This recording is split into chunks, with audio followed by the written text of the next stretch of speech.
Hey everybody, this is Russ from Metro Game Core. Today we're going to do a laptop review, and this is a laptop. This is the GPD Duo. Now this thing has two vertical screens, as you probably already figured out, but the screens themselves are pretty crazy. They're both AMOLED, 13.3 inches, a resolution of 1800p, aspect ratio of 16:10, and they are both touchscreen. Now, I review a lot of mini PCs on this channel, but not a lot of laptops. And a lot of it is because it takes a lot of work to review something like this. In addition to, the performance and battery life that I would normally do with like a handheld PC, you've got a bunch of other factors to consider. The keyboard, the trackpad, the screens, how everything kind of comes into play with everyday use. And it seems like I'm a glutton for punishment because of all the laptops I could agree to review, I picked the most laptop-y of all the laptops. This thing with the dual screens has so many other things it can do as well. In addition to using it just in a dual screen setup, you could also flip this around 360 degrees, and now all of a sudden you've got just a regular old laptop. But then you can also close it up, and now all of a sudden you've got a tablet too. And so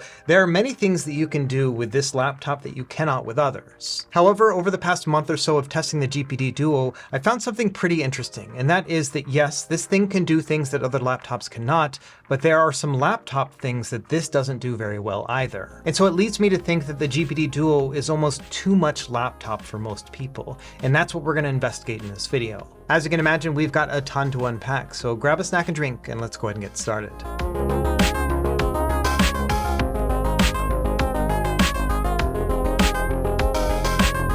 Okay, let's start by talking about the specs, and we're going to focus on the model that I'm reviewing here today. There are multiple SKUs, and we'll talk about that later. In terms of CPU, my unit has the Ryzen AI 9 HX370. This is the next generation AMD APU. It's often referred to as being a Strix Point CPU. And it is running with integrated graphics, the Radeon 890M. Now, the amount of RAM can vary, but my unit has LPDDR5X RAM with 7500 megatransfers per second. We've also got two different M.2 2280 storage slots. And as I mentioned before, the displays here are 13.3 inches AMOLED with a resolution of 2800 by 1800. That's going to be a 16:10 aspect ratio, and they are both running at 60 Hz. We've got a pretty standard battery size, it's 80 watt-hours. And for connectivity, we've got Wi-Fi 6E, Bluetooth 5.3, as well as 2.5 gigabits Ethernet. And then finally, to wrap things up, we've got Windows 11 as the operating system, as well as a 5 megapixel webcam and DisplayPort video in on the top screen. Now, the GPD Duo that I'm testing today is a review unit sent over from the company, but like always, all opinions are my own. They're not seeing this ahead of time, and no money was exchanged anyway. The laptop itself should be shipping starting next month, and it's currently part of an Indiegogo campaign. Now, we've got multiple different price tiers, and that's because there are two different SKUs of laptop available. At the entry point, we've got a Ryzen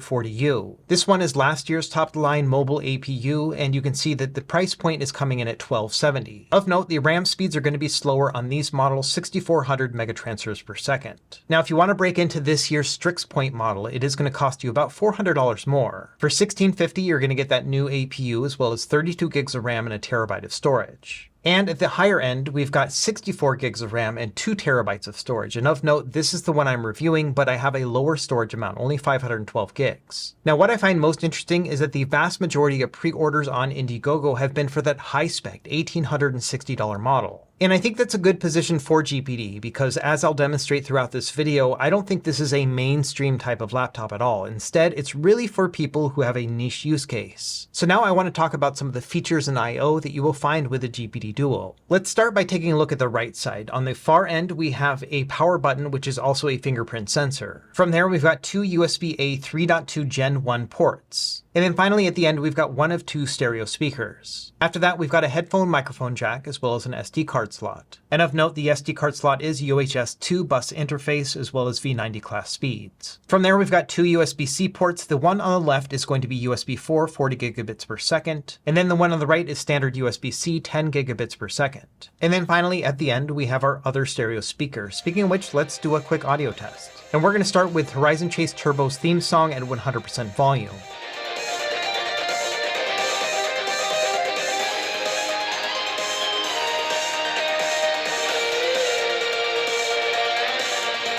And honestly, when it comes to the audio, I have no main complaints about it. I think that it sounds pretty good. I don't have a lot of other comparisons to go against, but I do have a MacBook Pro, so let's do a quick comparison between these two.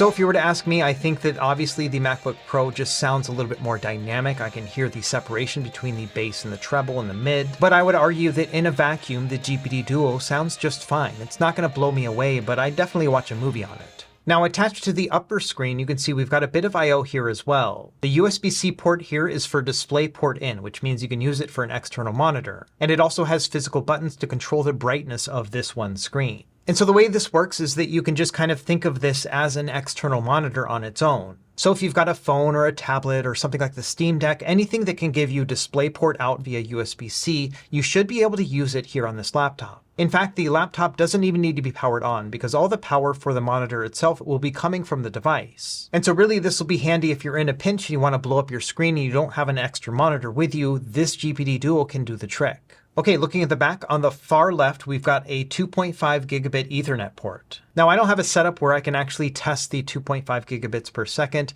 but at the very least, I did plug it directly into my router, and I found that, yeah, I got some really fast download speeds considering that I live in Hawaii. So I was getting close to 500 megabits per second, which is pretty crazy for us here. Now, to the right of that, we've got an Oculink port. This can be used to plug into an external GPU. This should theoretically give you about 63 gigabits per second of transfer speed between the GPU, so it's going to be faster than USB 4. And we'll do a little bit of testing with that here later in this video as well. Now, further to the right, we've got an HDMI 2.1 port, and really after that, all we have are two exhaust vents for the air. And as we look at the bottom, you can see this is where the air intake is. We've got two different fans. The only other thing on the bottom worth noting are the rubber feet, because these are pretty thick. And I personally think that's a good thing because it's going to help with airflow. And so I like the fact that we have these nice fat rubber bumpers. So next I want to do an audio test of the fans themselves. So here we are at idle. So the fans have not turned on at all. And you can see that the ambient noise here in the studio is pretty high. It's 40 decibels.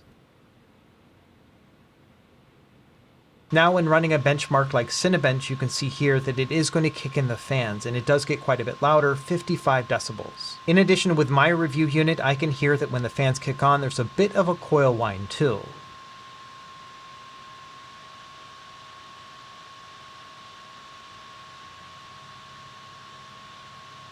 Overall, I would say it's not overwhelmingly loud or annoying, but it is definitely a gaming laptop and it's going to remind you of that. And for those wondering, here are the Cinebench scores. Now let's talk a little bit about the keyboard. So this is a chiclet style keyboard. In fact, it's almost identical to what you would find on a MacBook. Now, personally, I've been using these types of keyboards for years, and so it feels very second nature to me. And so I definitely have a bias towards this because I have used it so much that it's very familiar. Either way, I think the keyboard itself is well made. I found no major issues with it whatsoever when it came to typing or anything else. Whether or not you're interested in a keyboard like this will really come down to personal preference. If you've got an Apple store nearby, just go and grab one of those MacBook Pros that they have on display, test it out, and see whether or not you like it. Because like I mentioned, it's almost a dead ringer for the MacBook keyboard. The only major difference is that the function keys are not full size on the GPD Duo, but I honestly think they're fine. Now the trackpad itself I'm not a huge fan of. The physical click only really happens near the bottom of the trackpad itself. If you try to push down and click near the top, it just won't do anything. But it does have all those touch and tap inputs that you can use, and so mostly I just tap when I need to click on something as opposed to clicking all the way down. I guess the best way to put it is that even though I had a perfectly good working trackpad here with this device, I often would just plug in an external mouse anyway. And finally, the last piece of I/O worth mentioning is going to be that webcam. So according to GPD, this is a 5 megapixel webcam with a resolution of 2592 by 1944. And they're also promoting a bunch of AI style features to enhance the overall experience. So let's test that out. Okay, doing a quick camera and microphone test here. So using the built-in camera, the built-in microphone. I'm using the camera app within Windows 11 here. Now, the highest resolution that I could put in the settings was 1440p, but I don't think that's what the output resolution is. I even tried this in OBS and a couple other like online webcam testers. Nothing was showing the whole resolution of the camera. It's also worth noting that, the overall ambient noise here in this room is relatively high. Like, for example, you might be able to hear an ambulance here in the background. But for the most part, I don't think that the mic here is very good either. And then finally, the last thing worth noting is that the image showing up on my computer is upside down. Now I tried this OBS and all the other ones that I mentioned before, every single image was showing upside down. So I'm not sure what's going on here. I thought maybe I needed to rotate this to get the camera to rotate or something, but nothing seems to be working. And so I'm not sure what's going on here, but yes, this is what it'd be like if you're using this for some sort of webcam thing. For example, you're in a Skype call, or you're doing some sort of Slack meeting, talking about profits and synergy or whatever. This is the kind of experience you can expect. Okay, so that's a wrap when it comes to features and I/O. Now I want to break out the rest of this video into three main parts. The first part, I want to talk about some of those moments over the past month where I found that the GPD Duo really shines. So I'm going to refer to this section as all the times that the GPD Duo has been a brilliant experience. And after that, the next section will be talking about some of the moments where I found it to be less than brilliant. When it comes down to it, I found myself going on a bit of a journey with the GPD Duo. There have been moments where I thought to myself, I've never experienced something as great as this with this little laptop. Like, it just feels like a really exceptional experience. However, there have been plenty of times on the other side where I've thought to myself, there is no way that this thing is worth the amount of money that they're asking for. And so those two experiences are going to come together into the third section, which is going to be who exactly is the GPD Duo for. So let's go ahead and jump into all the moments where I found the GPD Duo to be a pretty brilliant experience. And I think number one here is really just going to be these OLED panels. This is the first time I've ever used an AMOLED laptop, and I gotta say, it really blew my socks off. I really love the amount of saturation and colors and brilliance that you get from the screen altogether. I also like the really thin bezels because I think it makes it a more immersive experience. It makes it so that I don't really mind that the screen is only 13.3 inches. I also like the fact that it's a 16:10 aspect ratio. You may have figured it out from my channel name, but I'm a big fan of retro gaming, and so playing 4:3 games on a 16:10 screen looks really good. This is going to minimize the black bars on the left and right, and so everything just really pops. I also found myself enjoying the fact that I had two screens to work with. So for example, I could play a lightweight game on the bottom screen and then throw something else up top. Now this would probably kill my attention span and rot my brain pretty quickly if I tried to just do this constantly, but I like the fact that we have these two screens to work with, which just doubles the amount of things that we can do on this laptop. And I like the fact that GPD made it fairly easy to just use these two screens at once. You can use the function buttons directly on the keyboard to adjust the brightness of the bottom screen, and then like I mentioned before, the top screen has its own physical buttons. And so adjusting the brightness for each of these screens is a lot easier than I was worried about. And as someone who really appreciates versatility, I like the fact that the upper screen is also DisplayPort in. I'm not sure how often I would use this, but I like the fact that I could plug in a different device into this screen and then blow it up to 13.3 inches. And I think this will come in clutch, especially if you are trying not to use up your laptop battery at all. Like I mentioned, this monitor will be powered by the device itself, and so you can plug in something like my Odin 2 right here, and now I can play Sega Saturn games directly on this larger screen. Just bear in mind that you will need a device that is DisplayPort video out capable, like a Steam Deck, and you'll also need a cable that is video out capable as well. Now I mentioned that I've always been pretty hesitant about reviewing laptops, but I have to say that the dual screen setup is the thing that really won me over when it came to agreeing to review it. And it all comes down to this dual screen kind of gameplay aspect. I think a lot of people want to use it for like a really big 3DS, but that really wasn't my focus here. I wanted to try out like multiplayer with two screens, one screen per person. Now there are many ways to do this, but there's one app in particular that I found to be really fitting for what I was trying to do. It's called Nucleus Co-op, and it's a free app. I'll leave it linked down below. And the reason why I like it so much is because it is a pretty plug and play experience once you have it set up. After you've connected two controllers to your laptop, you then have to assign the controller to each screen.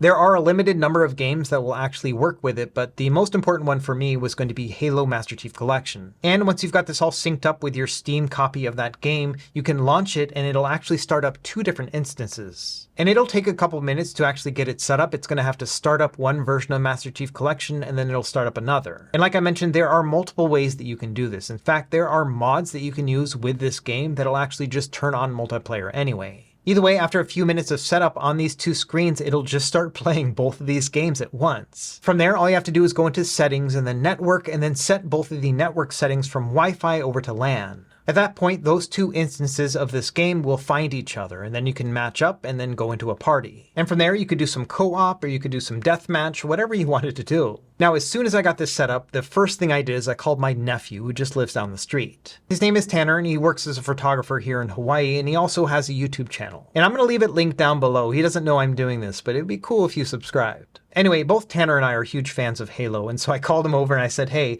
let's do an impromptu photo shoot where we actually go and we try out this Halo dual screen setup and then get a bunch of footage. And so yeah, sure enough, we fired up Halo 3, started a co-op campaign, and it was working great. Now, to be honest, I would not recommend recommend buying a laptop that costs upwards of $1,200 to $1,800 just to be able to play dual screen Halo, but man, this was pretty awesome. It's kind of like a mixture between like online multiplayer, which I think everyone is used to now, but then also, those old LAN parties that people used to have as well. And so I love the idea of us sitting across from one another and playing Halo and being able to have our full screen experience at the same time. I can imagine grabbing a few snacks and drinks and making an entire evening of it. I was also surprised to find that performance here was not half bad, given the fact that we're running 2 different instances of the same game at the same time on the same CPU, and both of them are running at an 1800p resolution. We were still getting somewhere around 40 to 45 frames per second with each game.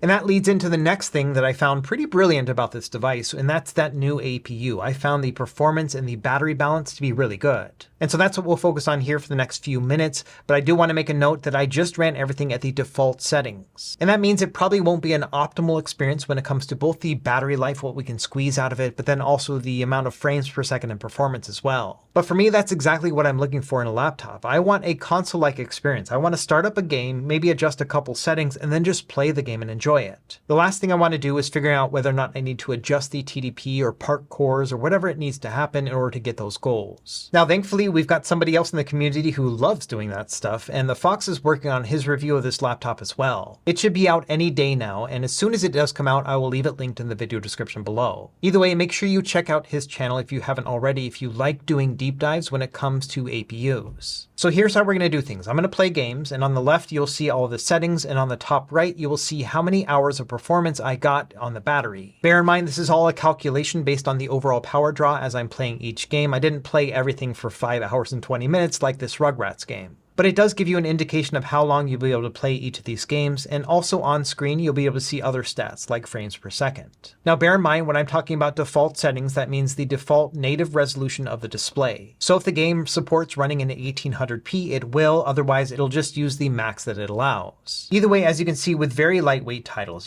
things like Balatro and Iron Meat, you can play these for 4 hours plus. And all of these games are playing at about a 75% brightness with this OLED display. Now, when we get to a little bit more demanding games, something like Dead Cells or Horizon Chase, these are still very lightweight games, but you can see that I'm getting over 3 hours of gameplay. And so I would say this is the type of experience you can expect if you're trying to play lightweight games on a Strix Point laptop like this. And I would say getting 3+ hours of lightweight gaming on an 80 watt-hour battery with a 13.3-inch OLED display is pretty great. So I think battery-wise, if you're trying to play something lightweight, that's going to be a pretty good indication that yes, things will play for a pretty long time. And as much as I was impressed by the battery life with playing lightweight games, I was also equally impressed by the performance on more heavyweight games. To give you an indication, here are the 3D Mark Time Spice scores for this machine, 3857. For reference, an 8840U, which was last year's CPU, usually would net me somewhere between like 33 and 3500 in this score. So the fact that we were able to jump up by 300 or 500 points is a pretty good jump. I wouldn't say it's like a next generation leap,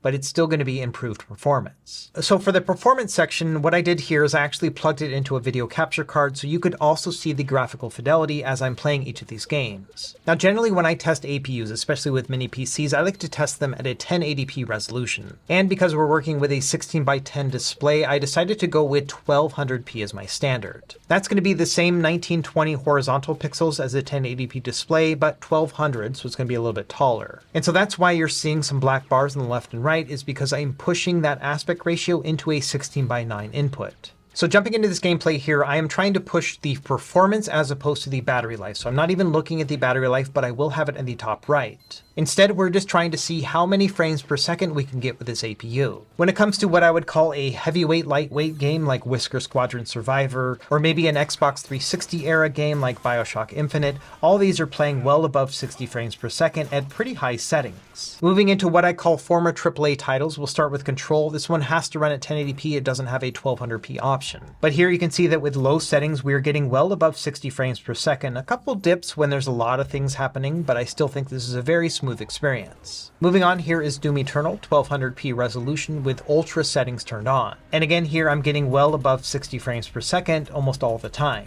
Let's move into a couple heavy-hitting games like God of War. So this one's running at 1200p low settings, and I turned on FSR to the quality setting. And here you can see that we're getting very close to a stable 60 frames per second. I've never seen this happen with an APU. Moving on to Elden Ring at 1200p low settings, this one's getting an average about 50 frames per second. If I was playing this for real, I would probably drop down the resolution a little bit more and see if I could lock in 60. I think for a game like this, it's really important to have very stable gameplay.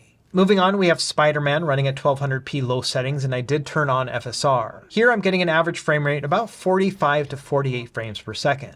In this scenario, I would probably lock the frame rate at 40 and just enjoy a more smooth experience. And then finally, we've got Cyberpunk. This one is at 1200p medium settings, and I did enable FSR as well. And here I'm getting an average about 42 to 45 frames per second. Still very playable. Don't pay attention to the actual gameplay here. I'm just trying to figure out how this works. This is my son's save game, and so he's like further on than I am, and I have no idea what I'm doing. Long story short, when it comes to PC gaming, I think that you can have your cake and eat it too when it comes to the Strix Point APU. If you want to play a very lightweight game like Parking Garage Rally Circuit, you can get upwards of 10 hours of battery life on an 8 watt-hour battery. That's crazy. And of course, with a standard lightweight game, you can expect 3 to 4 hours. On top of that, like I just demonstrated, you can still get some really good performance if you want to push it, especially if you're going to have it plugged in, like you're not even worrying about battery life and you're just going to be playing it on a tabletop. It should be a really great experience. Okay, that's it for PC gaming. Let's now move into emulation with some caveats. We're going to start with lightweight stuff with RetroArch, and I found that using this app to play retro games would give me an average of about 18 watts of total power draw. And by doing my calculation math, that's going to give us somewhere around 4.5 hours of gameplay, no matter what you play within this app.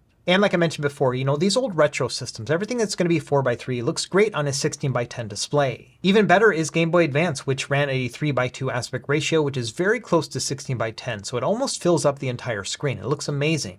And of course, if you wanted to play any 3D era games, things like Nintendo 64 or Dreamcast, even upscaled up to 1080p is still going to run great. Let's move up a generation to Gen 6 and talk about GameCube and PS2. When running the Dolphin emulator, I found the average to be a little bit over 4 hours of gameplay, and this is running at a 4x upscale. That'll be very close to the 1800p resolution that is found on this display. PSP is similar but a little bit more demanding. There were many games that did give me over 4 hours of gameplay at a 4x upscale, but some of the heavier weight games did draw a bit more power. So for example with Burnout Revenge, I only got 2 hours and 40 minutes. Either way, every PS2 game that I tried played at a 4x upscale no problem. Next, with the original Xbox, I did have to drop down the upscale for performance issues, but I did find that it still played really well. I was a little bit nervous because it is a brand new AMD chip, and so I figured the compatibility would have some issues, but no, this was actually playing great. So every Xbox game that I tried did run really well, even at a 2x upscale, although it did require a bit more power. So I would expect somewhere between 2.5 and 3 hours of gameplay for most games. Now at this point, I had planned on doing a bunch of testing with both 3DS and Wii U, but given the recent drama I've had with Nintendo, I decided to just be a little bit safe and just skip it. But I did try them out, and I wanted to note that yes, they play great. Having 2 screens to play 3DS is pretty amazing as well. And in terms of battery life, I found that I got somewhere between 2 and 3 hours with both Wii U and 3DS, even upscaled to 1080p. Moving on, let's talk about PS3 and Xbox 360, and again, I found the performance here to be very impressive. The battery life wasn't so great. I got somewhere between like 1 to 2 hours per game, but even when trying heavyweight games, I was finding some really good performance. For example, Ratchet & Clank Quest for Booty was getting very close to 60 frames per second, and really with this game, anything above 30 is great. Same thing with Prince of Persia. I unlocked the frame rate from the native 30 all the way up, and it actually got very close to 60 the entire time. Another great test is going to be Infamous. This is a game that just needs to play at 30 to be playable, but you can see here that the average was somewhere around 45 to 48. So yes, I think this is more than capable of playing PS3 at some of the best frame rates that I've seen on an APU. And it was a similar story with Xbox 360 emulation. I'm playing these at a native resolution, but even more demanding games like Crackdown and 2 Human, they were playing very well. I would get some dips here and there, but it didn't really take away from my gameplay experience. So I would say that as long as the game is compatible with the Xbox 360 and PS3 emulators, most every single game from this generation should be playable. Okay, so that was everything that I found while testing the GPD Duo that I found to be a pretty brilliant experience. Like, it just kind of blew my socks off. I love just using OLED panels like this, but then also that dual screen setup of being able to play Halo like that was crazy. And then also, battery life and performance were really well balanced, and so I could get either or depending on what I was playing. But like I mentioned, there were some moments when testing this laptop that I found less than brilliant. So let's go over those. The first thing is that this is a thick and heavy laptop. Without even factoring in the rubber feet, it is a little bit more than 1 inch thick. To give you a comparison, here is my MacBook Pro. And now I'm not saying that it needs to be as thin as this. Obviously, it has 2 screens, but you can see that there is a big difference between the two. Now, this on its own is not necessarily a bad thing. I don't think that a thick laptop is the end of the world. However, those 2 screens also make it very heavy. You can see here that it is over 2.2 kilograms in weight. And for my fellow Americans, that's over 5 pounds. That is crazy. In fact, it's about 1.5 pounds heavier than my MacBook Pro. So when it comes down to it, I didn't find this to be like a huge detractor for me, but it was something that I had to be cognizant of. For example, throwing this in my backpack was a big weight added every time I was going back and forth between the studio. Not only that, the sheer thickness of it does take away from one of its main features, and that is using it as a tablet. GPD promotes this as being a tablet-friendly experience. They even talk about how many levels of pressure it has and all that other stuff. Now, I don't have a big draw to using it as a tablet, but I still wouldn't mind, like streaming movies or something on it as well. And what I found is that, yes, it's possible, and it looks really good on the OLED display, but man, this thing is so heavy and so thick. In fact, it is so thick that I'm not sure how many artists would want to draw on it. After all, it's going to stick out 1 inch from the table. And so it is going to be a far cry from using a real tablet like an iPad. Instead, the only time I really found it to be enjoyable when using it in tablet mode was when I would just lay it on the table and use it like that. And so you could use it as a gaming tablet, but they already have gaming tablets and they're a lot cheaper, so I'm not really sure if that's going to be worth it. When it comes down to it, just using it in tablet mode is not quite as fun as I thought it would be because the thing is so thick and heavy. Now, one other thing I haven't mentioned yet is that at the front of the laptop, there's this little kickstand flap. And the idea here is that it's a support brace if you were to use both screens at once while having it laid on a table. And so this is the kind of standard setup that you would use when using both screens at once. The bottom screen will be at an angle and then it'll be supported by the kickstand. And so then the top screen will be at a somewhat 90-degree angle to be level with your eyes. And on a table, this is a really nice setup. I found it to be really comfortable and easy to use. However, the ironic thing is trying to use this laptop on your lap is the next thing that I found to be less than ideal. Now, naturally, I found that I don't want to use that kickstand attachment because it makes me use a specific angle with that bottom screen. Instead, I'd like to be able to position those screens to whatever matches my eyesight and the level that I'm holding it on my lap. Unfortunately, because we've got these 2 big AMOLED displays, it gets really top heavy and kind of wonky. And so I found myself not being comfortable actually using this on my lap because it is so flappy and weird. Not to mention that I would probably be too self-conscious to use this in public. Like at an airport, I would not see myself opening up both screens at once. But unfortunately, that's where the next function comes into play, and it's also not a very good experience either. So if you wanted to use it like a regular laptop, just a single screen, then you can flip the other one back 360 degrees. And this means it's going to sit a lot easier on your lap, and it basically just feels like a regular laptop. But the thing to bear in mind, these are glossy panels. After all, that's why the OLED really pops. And so when you flip it over, you're basically turning over a mirror for everybody else who will be around you if you were to use it with just one screen. And so again, this felt like an odd experience, but for other reasons. And it'll really be situational where you are and whether or not this is going to matter. So for example, if you're in a public place again, like in an airport, I don't think I would want to have a very reflective screen at the back of my laptop. However, if you were to use it like on an airplane using your tray table, I think that would be perfectly fine. Long story short, I just found it somewhat ironic and a little bit disappointing that a laptop, which by definition should go on top of your lap, is not a very good fit on your lap. And this is what I meant when I talked about in the intro that the GPD fan base usually knows exactly what they want. Because as much as there are moments when the GPD Duo does not shine, there are others when it does. For example, I've been thinking about this computer as a desktop-to-desktop laptop. What I mean by that is, for example, if you were going to take it with you to work, you've got a bunch of work to do and you got to go back and forth between the house, you could take this laptop and have 2 screens available no matter where you go. And if you've got an external monitor set up either at work or at home, you can plug it into that no problem. For example, here with my 32-inch LG monitor, this one supplies both power and video via a single USB-C cable. And so I could see this being a really good setup. It's not about the transportation between, but really just using it at 2 different destinations. So it's not necessarily about the moments in between those 2 spots and using it then, but rather just using it both at work and at home.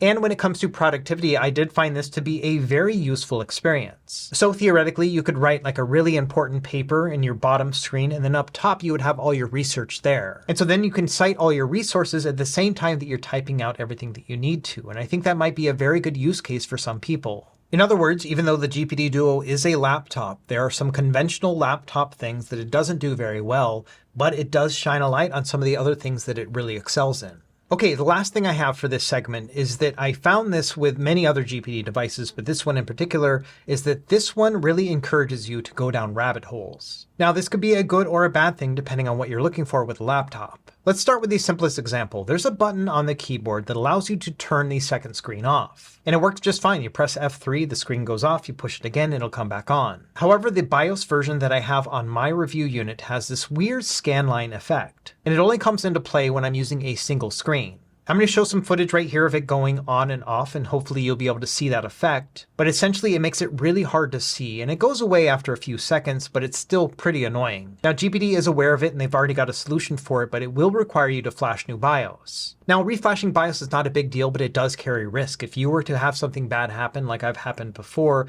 you will have to send it back to GPD. You'll have to pay for that shipping as well. It cost me about $150 to send my GPD Win Max 2 earlier this year. Now they'll do the repair and send it all back for free, but that's still going to cost quite a bit if something goes wrong. And so that's what I mean by going down rabbit holes, is that you may end up spending more time working on the computer itself than actually using it. And to be clear here, I do not think the scanline effect is going to affect any retail units because they already have a fix for it. They will have flashed that before it ships. But it is a good example of some of the things you may have to deal with when using a GPD product. Let me give you a second example to kind of illustrate that point.